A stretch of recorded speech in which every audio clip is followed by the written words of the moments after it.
ఎడతెరిపి లేకుండా కురుస్తున్న వర్షాల కారణంగా వరద పరిస్థితులపై జిల్లా SP Srimati D. Janaki IPS సమీక్ష. నిన్న అర్ధరాత్రి నుండి నిరంతర వర్షాలు కురుస్తుండటంతో మహబూబ్ నగర్ జిల్లా వ్యాప్తంగా వాగులు, చెరువులు పొంగిపోతున్నాయి. ఈ నేపథ్యంలో జిల్లా SP Srimati D. Janaki IPS గారు స్వయంగా పరిస్థితులను పరిశీలించారు. Mahabubnagar 1 town police station పరిధిలోని కొత్త చెరువు పరివాహక ప్రాంతాలను సందర్శించి నీటి వృద్ధిని సమీక్షించి సంబంధిత అధికారులకు తక్షణ చర్యలు చేపట్టాలని సూచనలు జారీ చేశారు. ఈ రాత్రి కూడా వర్షాలు కొనసాగే అవకాశం ఉన్నందున ప్రజలు అప్రమత్తంగా ఉండాలని ఎస్పీ గారు సూచించారు.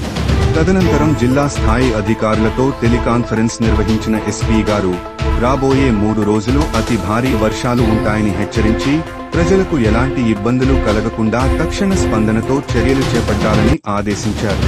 అదేవిధంగా రెస్క్యూ, రిలీఫ్ చర్యల్లో పోలీస్ అధికారులు, మున్సిపల్, రెవెన్యూ మరియు ఇతర శాఖల సమన్వయం అత్యంత కీలకమని గుర్తు చేశారు. ఈ సందర్శనలో municipal commissioner Shri Praveen Kumar Reddy, DSP Shri Venkateswarlu, 1 town inspector Shri అప్పయ్యతో పాటు ఇతర అధికారులు, సిబ్బంది పాల్గొన్నారు. ప్రజలు అప్రమత్తంగా ఉండాలని, అత్యవసరం తప్ప బయటకు వెళ్లవద్దని జిల్లా ఎస్పీ గారు విజ్ఞప్తి చేస్తున్నారు.